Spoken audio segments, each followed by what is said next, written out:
The Japanese Friendship Garden provides a welcome break from our busy lives. The 3.5-acre garden is located in the middle of a bustling downtown Phoenix and is a result of the partnership between Phoenix and its sister city, Himaji, Japan. The garden is filled with beautiful water elements surrounded by greenery. Despite all its beauty, when the pandemic broke out, the garden closed for 6 weeks, but reopened in May for limited hours. It worked out really well for us. We had a lot of people that came through. At that time, I think it had a lot to do with not a lot of places were open. So people just wanted to get out, even though it was really hot. People wanted to get out of their homes and see something new and see something different. Although the garden went through a pandemic year, that didn't seem to hurt their business. In the fall of 2020, the garden extended their hours and ended with a record-breaking year, almost doubling their 2019 profits. I think a lot of it has to do with the fact that we're outdoors, that people can feel safe here. It's very easy to socially distance. For many, the garden, a place of healing and beauty, provided a much-needed respite.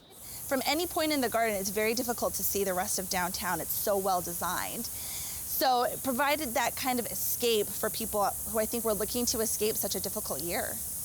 Many things about the Japanese Friendship Garden were able to stay the same through COVID, except for their classes and programs.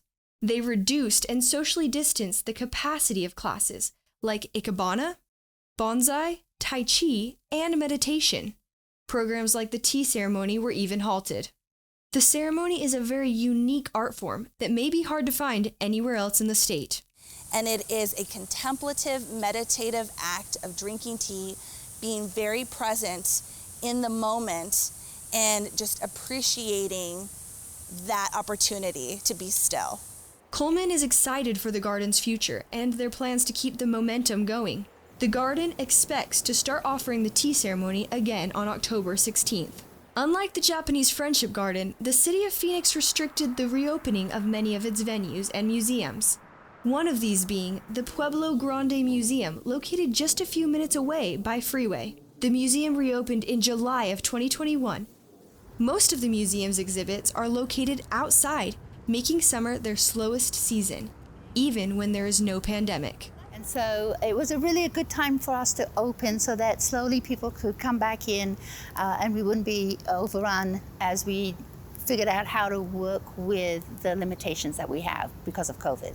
The museum made the best use of the time they had to close during the pandemic by getting ready to reopen. Many things changed through the pandemic, including barriers around the front desk, sanitizing stations, mask requirements, and limited capacity. There were also a few indoor exhibit changes. A small theater area was transformed into an exhibit named Rights and Resilience, celebrating the 19th Amendment and the rights of Native American women, a change that would have been harder if not for COVID. This is really our way of bringing that voice of the people who are the descendants of the people who lived here into our gallery spaces and having a conversation about what it is to be a Native American and the women who work in female communities and how they fight for their rights.